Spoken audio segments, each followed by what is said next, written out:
Okay, hey, thanks for all coming. And we're going to talk about JavaScript today, all JavaScript. And so this is not a one-button push stack installation package or something like that. It's actually just a collection of JavaScript programs that we use, and or JavaScript compatible, friendly programs that we use. Hey, just a little bit about me, okay? I'm coming from the perspective of, I'm a business owner, so I'm really interested in practical things that work, get the product out, and are scalable. Hopefully we get a couple 100 million users, and so our stuff's going to handle that. And so anyway, I look at it from that perspective. I'm also a part-time professor, and I've taught a bunch of different computer CS courses. My research has been in the area of AI and all that good stuff. So I try to push us to be cutting edge. So there's a sort of a conflict there sometimes between, as a business owner, you're trying to make it work, get it out there, and as the intellectual, you're trying to let's use the latest, coolest thing. So anyway, we battle that all the time. I'm generally a politically incorrect guy, so if I am opinionated on certain projects, I'll be right out and say so. And but I try to base things on actual facts and stuff, not just hearsay. Okay, so anyway. I thought I'd just kind of launch into how we choose different components of our stack. And suppose you have a cool app idea, and actually this is one of our apps. We built our prototype. Anybody recognize what this is? jQuery Mobile. Okay, so anyway, it's a great little package for prototyping something, but you really don't want to use it. So anyway, but okay, it really boils down to, every app really boils down to two things, right? There's an interface and it's connecting to data, right? It's massaging data. And that's kind of important because you get back to saying, okay, what do you use? Okay, and you're looking at all these different choices that are out there. And believe me, we've tried every single one of these. The only thing we actually haven't worked much with is Ember. I took a look at it, it looked complicated or something, and I decided we didn't want to use it. So I didn't really give that a fair shot. So if there's Ember users out here, it's not that we're against Ember, we just haven't used it much. But we actually have used all these different languages, some of these different databases, and these UI and JS frameworks. So pretty much what I go off of, three guiding principles. Obviously, KISS. I kind of reverse it and kind of call it stupid simple. And to me, the genius is in simplicity. Okay, that's something to always remember because it's kind of like you have to keep breaking it down to becoming really simple. One of the great things about designing for mobile is you've only got a screen that's this big, and so you literally have to make it real simple for the user. And any of you doing mobile design work, that's hard, right? Fitting everything down into that little screen and making it relevant. So now, something that some of you are probably too young to know is Bob Metcalfe's law of complexity, okay? And essentially what it means is every time you add another component into your stack, okay, you're increasing the complexity exponentially, okay? So, I've seen some of these people say, oh yeah, we're running this stack and they list 30 or 40 packages. Well, you're increasing the complexity exponentially on that, okay? So we try to keep it really simple. And finally, I don't know who came up with this motto originally, but whether it was DHH or somebody like that, right? So anyway, but to make it work, make it good, make it fast. And from the business perspective, that's what you're always trying to do with your stack, okay? And And I'll add one more thing there. Nowadays, make it secure. And I'm not sure that that's fourth in the order. It might be a little further up, but that's the other part of that. So let's talk about some stuff here now. Let's look at we're dealing with devices, okay? And we have this is important in terms of what your client market is. We've kind of gone to the point of we don't care about the desktop, okay? We want our application to be able to work on the desktop, but we don't really even care what it looks like too much on the desktop because our users are mobile and tablet, okay? And frankly, as I've gone around to our users, that's our biggest selling point, is that's what we're offering them, mobile and tablet, okay? Now, as I mentioned to somebody else, if you're selling like diabetes supplies to people that are 65 or 70, they're using the desktops, and maybe you want to be more oriented towards that. But nowadays, anybody under 40, 99% of the people in this room pretty much live off their phone, right? So we're actually really going towards that. Now, we also are using, rather than the native apps, we're actually using mobile web apps, okay, for now, anyway. And that falls into that category of make it work, right? Get our products out, okay? If we reach, a couple 100,000 users and that sort of thing, okay, maybe we'll put more effort into making it native, and that kind of gone into some of our decisions on which components we're using as to can we scale up to that. Okay, the browser conundrum, you hear all the time, but I have to support IE8, okay? Well, the fact is, if you're offering new products, okay, I understand the idea of that a business person says, hey, if it's not broken, we don't want to fix it, okay? And so that may be a reason they're running IE8, okay, in Windows XP or something like that. But the fact is, if you're selling a brand new app that's going to change their business model, if they're willing to adapt to that, they're willing to adapt to a new browser, okay? And so frankly, we've gotten to the point of I don't care if it supports IE7, IE8, IE9, whatever's coming, wherever they are. I don't even pay attention to Microsoft. And so anyway, the nice thing is that opens the door to a lot of nice design, which I'll talk about in a second. And speaking of browsers, I'll skip over that.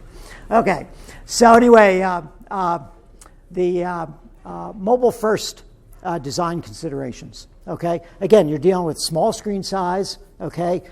It's pretty much HTML, CSS, and JavaScript, okay? And that's why we've really gone after JavaScript. We used to do stuff in Sinatra, okay? So I'm not anti-MVC, okay? And that was actually a great setup. But unfortunately, because of latency and things like that, there's some games you can play with MVC to make it faster on the mobile and that sort of thing. But it's kind of like, well, it's really going away from MVC. And as somebody said the other day, well, actually, you're just moving parts of the MVC to the client, essentially. And so we've gone away from MVC, and I'll mention Node in a little bit, but we're not using Node in an MVC format. So you're referring to server-side MVC? Yes. Sorry. Yes. Because a lot of the web frameworks for JavaScript are MVC oriented, but they are client-side. Right. Exactly. Just clarifying. No, that's a good point. That's a good point. Thank you. Essentially, it's not that it's not MVC, it's that the view becomes JSON rather than being rendered HTML. Well, the server comes out as JSON, and then you render it in the client. That's what we're doing. Yep. Okay. Okay, and so we also want to accommodate, I'll call it the new kids on the block, and what is that? The single page application type of process.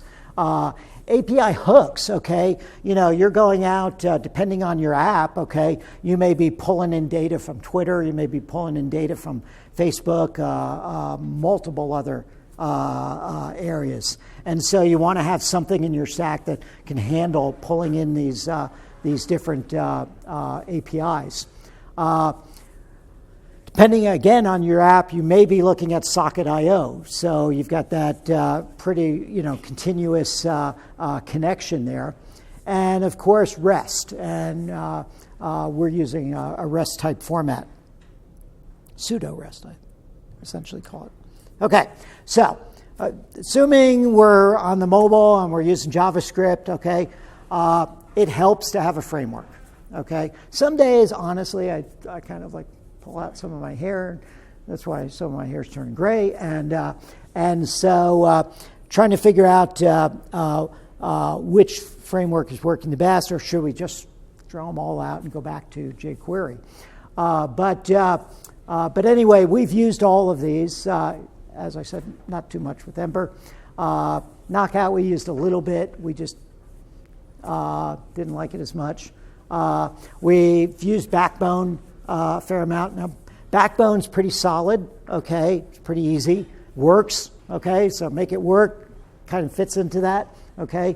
Trouble is with Backbone, if you've done it, there's a lot of code, okay? Your lines of code are out the door, right? So lots of extra code, and that's part of why we ended up looking at Angular. We looked at we've used jQuery to build some fast prototypes and stuff, jQuery mobile, but it's buggy, it's heavy.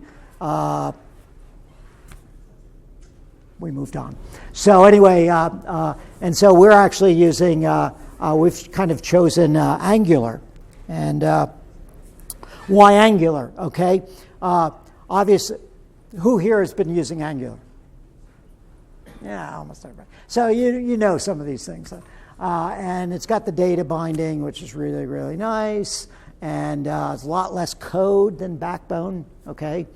It's easy to do REST out of it. You know, originally when we started using Angular, we got, you can build resources and services and factories and all sorts of things.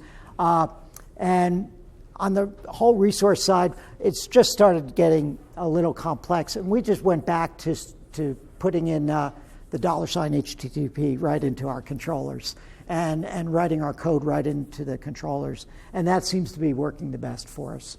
I guess, depending on how often you repeat the same call, then you might want to break it out into a resource or something. But to just keep down the complexity a little bit, we're running the HTTP calls right out of the thing. And that helps a little bit when you're dealing with CORS, cross origin scripting problems and that sort of thing. I say Angular's kind of got the big mo right now, right? It's got some momentum. And what does that mean? Well, it means that the trouble you may have with directives and stuff right now fitting in will probably be overcome in the sense that I see more and more package libraries of directives coming out now to solve your problem. So if you're trying to interface with Leaflet or whatever, there's directives coming out for that.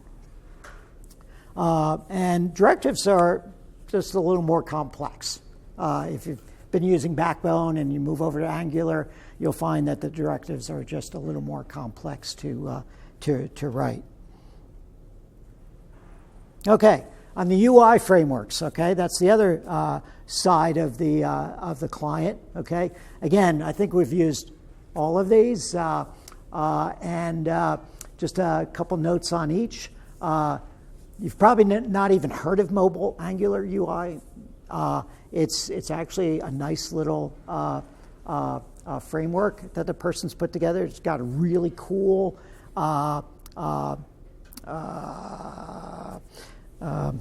what do I want to say? Not carousel, but it's kind of a swipe carousel. And nice pop-in, off-canvas type slide-in menus. Ionic is being billed as, like the UI framework for Angular. It's very compatible. They've built it, structured it on Angular.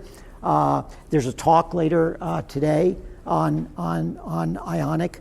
And the only thing is, okay, be careful if you're looking at it. They're billing themselves as 1.0 beta.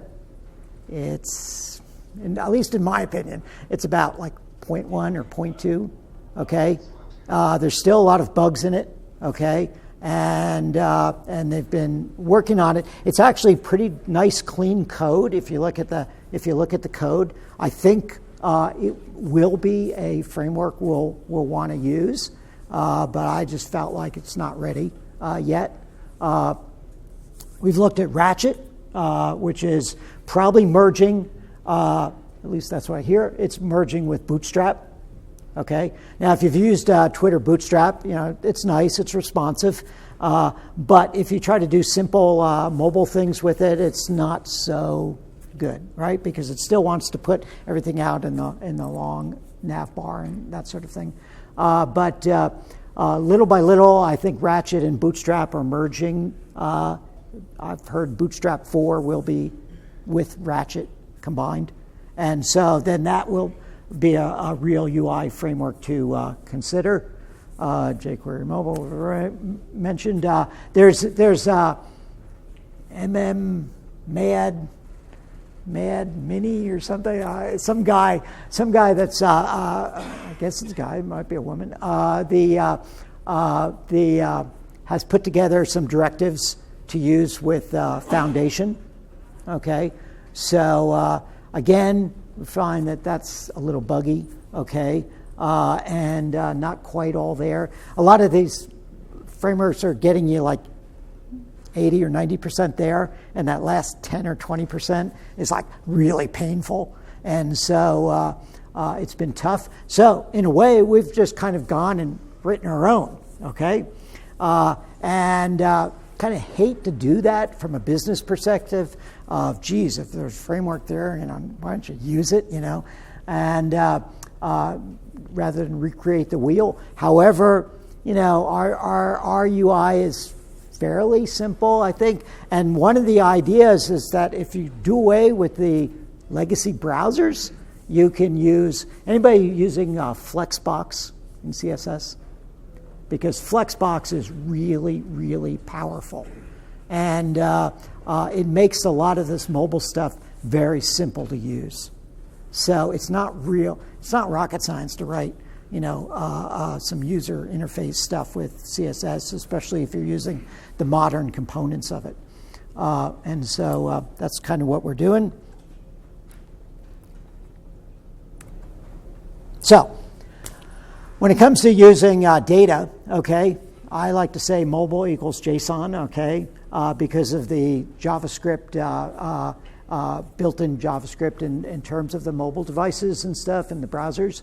So therefore, and JSON just works so nicely. Now, I'm a little biased towards JSON because it's got, for me, it's got a couple things that I really like. Number one, it's simple, okay? Get back to making things simple, okay? It's readable, okay? If you've worked with C++ classes and stuff, it's not readable. So working with JSON is a real pleasure that way. You can look at your code and see what's going on. We really like, comes from my old background in C++, comes from the idea that you can use nested objects, okay, in your code. And again, maybe depending on your app, you may want that, you may not want that. But we do a lot of stuff with geographical applications. And when you're dealing with boundaries, it's nice to have those boundaries connected to one object. And so you've got, it's just easier that way. And it kind of falls into that whole realm of MapReduce, where you can pull down an object, a JSON object, and have your critical data all there in that one object. So like it for that reason. Okay, so then it comes down to, okay, I need a database, and what database is going to operate with JSON well, okay? Obviously, you've got Couch. Anybody using Couch? Oh, okay. I've always liked Couch a lot. And now they've got Pouch, which is an offline version of Couch, and you can sync it up when you get back online. That's a really nice, powerful feature. Trouble with Couch, we tried to do Couch apps, okay? We spent a lot of time on Couch apps, okay? Never got them working right. And I think the Couch project suffers a little bit because it's in Erlang. There's not a big developer community in Erlang. And so they don't have the advantage of a lot of contributors. So and I didn't really like the whole security model side of Couch, but depending on your app. We've looked at Mongo. We've used Mongo, okay? The issue with Mongo is, well, it's not ACID. The issue you have is if you try and run it on a single server, like on our development machines, it crashes, it loses data sometimes. It might be getting better now with the newer versions, but so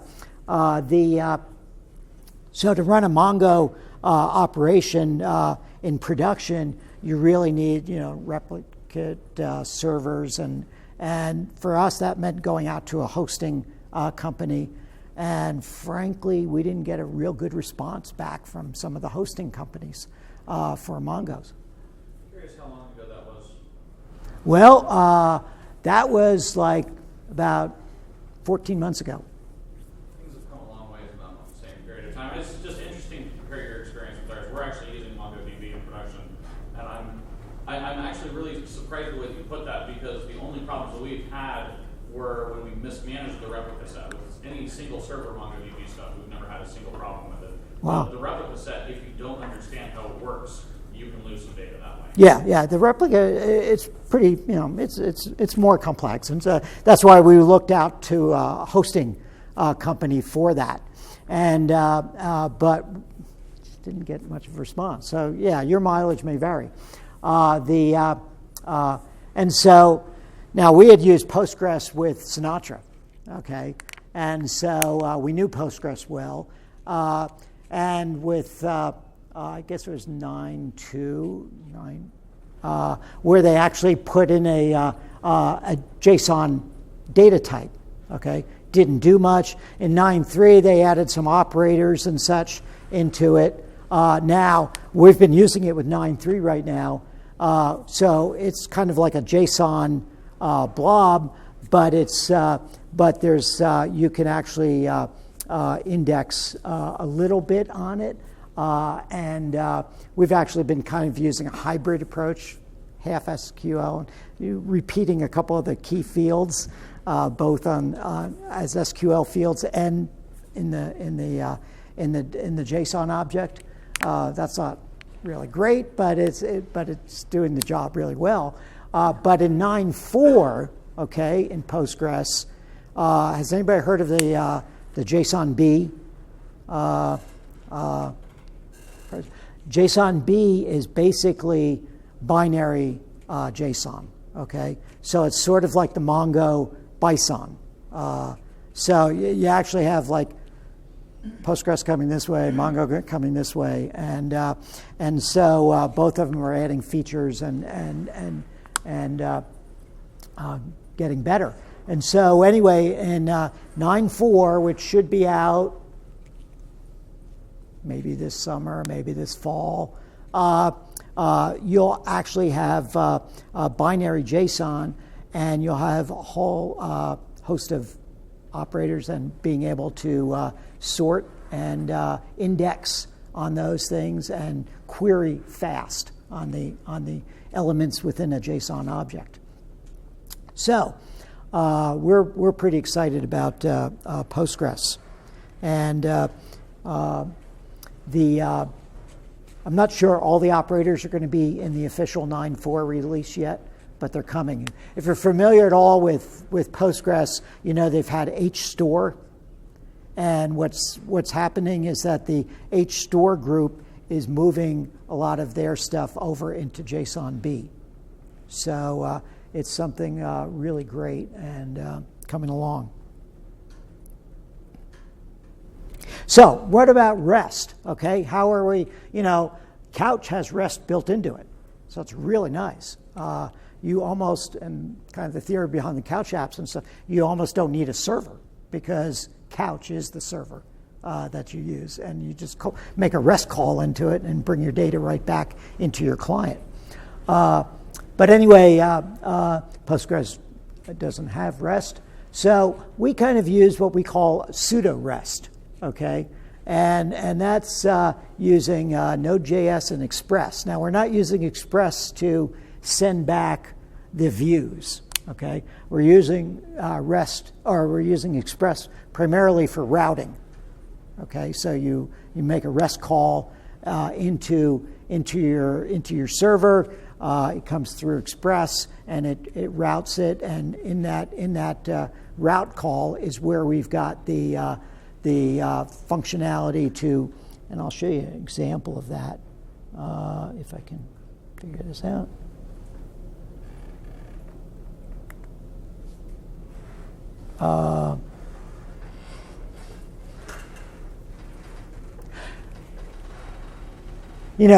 Here's actually a post, okay, and a post for our leads in this case, and here's the essential. Here's the routing portion of it. So our REST call is basically API leads, okay, and then we're dropping down into that, and we're actually connecting into our Postgres, and we're doing a query into the Postgres, and in this case we're inserting data, okay.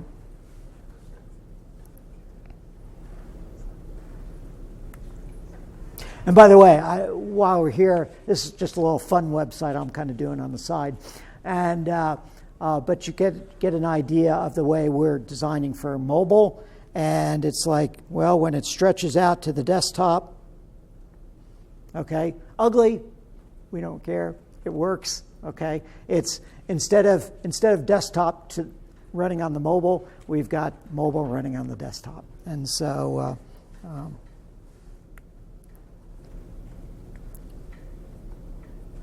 get back to this. So why we like Node? Okay, we've used Node for a long time. Started playing with it like 0.2. Now it's up to 0.10.26. I think that's the latest version we're using. So anyway, but by the time it was like 0.4, it was really pretty solid. We use Node all the way. Like some people use Nginx in front of their Node server.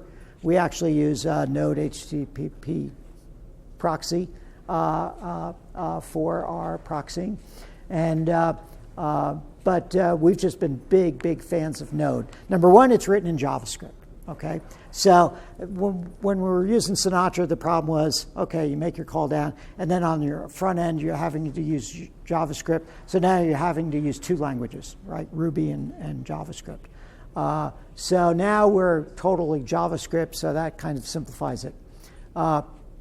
Scalability, okay, it's async operation. So you get that advantage of being able to scale, and as we grow with our Postgres databases and stuff and our clusters, we can scale out over that. We found it to be very dependable. Okay, I don't know. Has anybody not found it to be dependable? And the other part of it is it's got a strong community. Okay, which is great from a business perspective of getting that support that you need. There's all kinds of great modules out there. Okay, some of the key modules we use, obviously we use Express for the routing side of it. There's a Postgres driver for it. There's Mongo drivers. There's pretty much drivers for any sort of database package you need. And the Node, the Postgres driver is okay. It's not the greatest, but it's okay. But Node offers you a lot of other modules that just plug right in and are easy to use and give you a lot of functionality. Node Mailer is a great package for popping out and sending messages and emails. We are able to plug in, our own modules for intelligent type algorithms,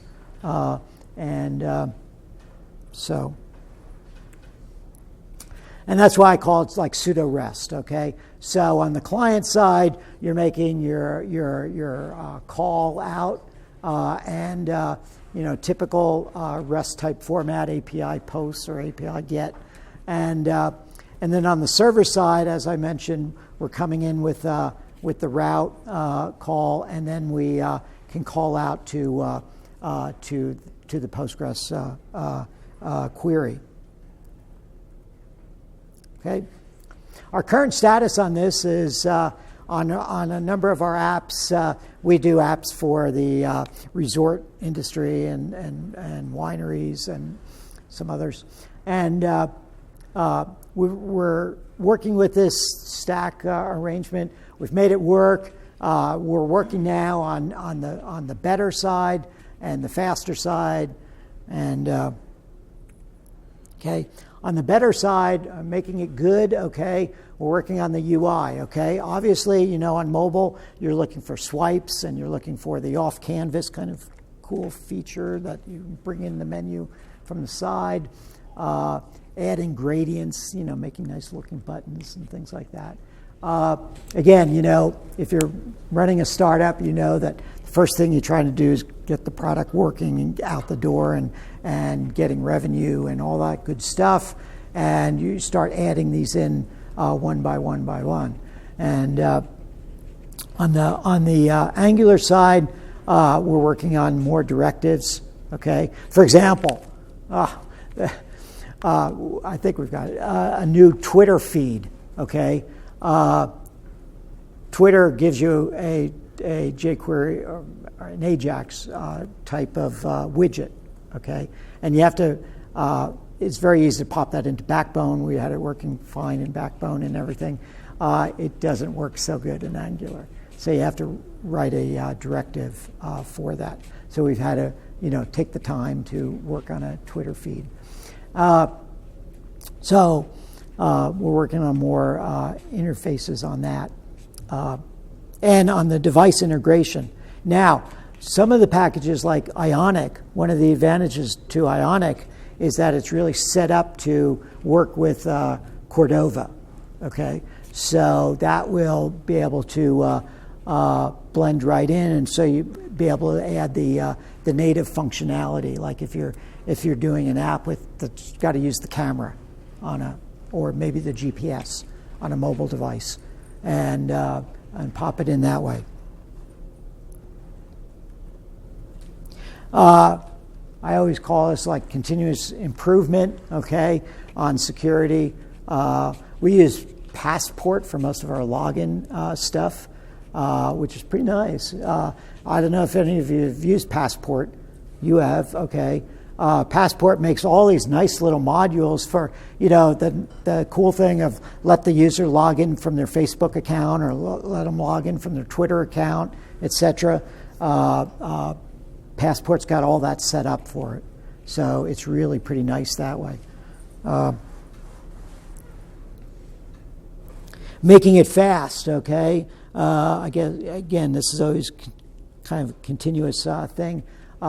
We're starting to play now with the pre-release of 9.4 with the JSON-B, and somebody's got a library of operators that works with that, and so we're starting to work with that now. So, question: are you guys using Node PG directly, or are you using something like Connects and Bookshelf on top?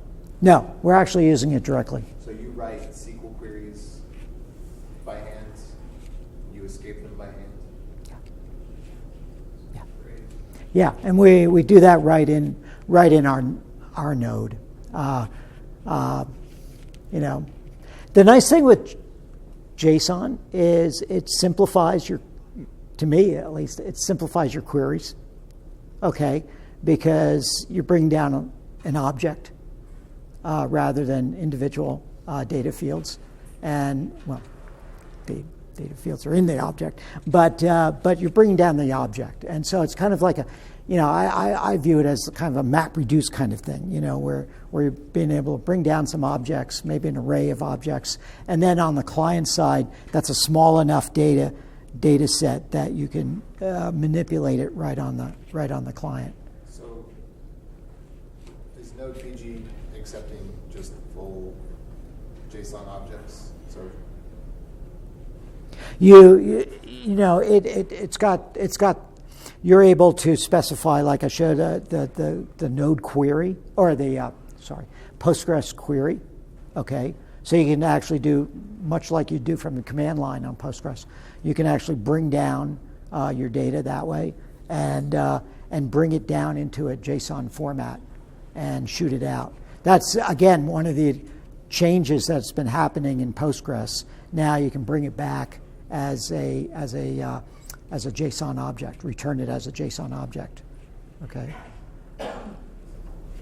And now we're starting to play with the Express 4 to see. I've seen that there's speed improvement with Express 4. How much that's going to affect us yet, I'm not sure. But any more speed's always good, right? So some future stacks or future thoughts on this stack. Okay, I'm not an evangelist of any one of these products, but it's just what works for us. Mobile UI. Okay, we're really looking for a better mobile. It might be Ionic. Okay, as they get their bugs worked out and that sort of thing. It might be one of the others. It might even be something we haven't seen yet. Okay. We'd love to do something like that Couch can do. Where you actually can actually do a direct REST right into a database. Okay, that would be nice. Okay, because then you could eliminate the node part. You'd still have to probably add in your intelligence and stuff somewhere inside a Couch app or that type of approach. And we're looking forward to improvements in Node we're looking forward to improvements in Angular, and as they may be reducing some of the complexity we've run into with directives and stuff now. So. One more thing. We only use free software. So we're going to stay that way. I converted my companies over to, my different companies over. We started using Linux in 1999 and haven't bought a piece of software since 1999 and have no intention to. We're really sold on open source. I've done the whole proprietary thing with the updates and bugs and this and that, and just won't bother with that again. And so we're really happy with the open source side of it, and all these products are open source, and that's the way we want it to be. So anyway, that's kind of what I've done, and if you've got any questions on any of the components stuff, feel free, or what our experience has been with these different products. Feel free to ask. What's everybody else using for UI? Anybody else using a UI framework? Bootstrap seems okay. Bootstrap. We use Bootstrap 3 with an Angular app using the Angular strap. Yeah. The UI. I prefer the Angular UI to Angular strap. Because is Angular strap becoming more active again? Yeah. Angular strap is AngularStrap has gotten a lot more active in the last month or two. It's been upgraded for Bootstrap 3. There's been a lot of activity on it in the last 6 months or so. The main reason we started using AngularStrap, and there have been a few things that haven't been completely as fleshed out as we would have liked it. But the reason that we didn't like the Angular UI Bootstrap stuff is that at least when we started doing it, it didn't support Bootstrap 3, and that was a non-starter for us. Bootstrap 2 doesn't have any of it. The quality of the responsive stuff in Bootstrap 2 is far inferior to what they've got in Bootstrap 3, and so that wasn't a good option for us. Yeah, Right. Angular UI now has Bootstrap 3. I just know that you can't use both. So I if believe you have that if you have fairly components confident that that you that's- need, if you have components you needed one, you need to go with that one. Yeah, it's good to know that they've got the Angular UI and Bootstrap 3 stuff going on. That's probably worth us taking a look at it again, because that was really the main reason we didn't look at it. Yeah, it's pretty well working on Bootstrap 3 because we were using Bootstrap 3, and we just found that you can't do some of the mobile stuff with Bootstrap 3 real easily. And I mean, it does responsive, okay, but if you try to do like we had trouble with like slide-in menus and the off-canvas stuff. And even a simple thing like our little typical header bar up top, okay? Bootstrap 3 is really set up for that nav bar and, stretching out. And if you just want a button on each side and a title in the middle, you just have to jump through a lot of hoops to make it work. And so anyway, one issue about Ionic that you need to be aware of is you have to use the UI router with Angular. Okay, so it's working off those states. Okay, and again, that kind of adds to the complexity of. I think ultimately it's where you want to be, but it'll start to add to the complexity right off the bat in terms of if you just want to jump right into using Ionic. I'd say router UI for the basic use cases is just as simple as ng router, but then UI router you can actually move forward and make a complex app, whereas ng Right. router you hit the wall almost Yeah. immediately. Right. And have to sort And that's why I say I think it's the right approach, but right off the bat, if you're not used to using it, you'll hit that complexity with the states and such. So with UI router with Ionic.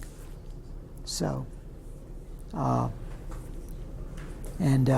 I'm interested to hear what the other person has to say about Ionic because, as I said, it's pretty clean. It's very mobile. They've gone to they're using Flexbox. They've just said, the heck with the old browsers, and we're just going mobile. So, any other questions that I can answer? Hopefully this was somewhat educational for you. So,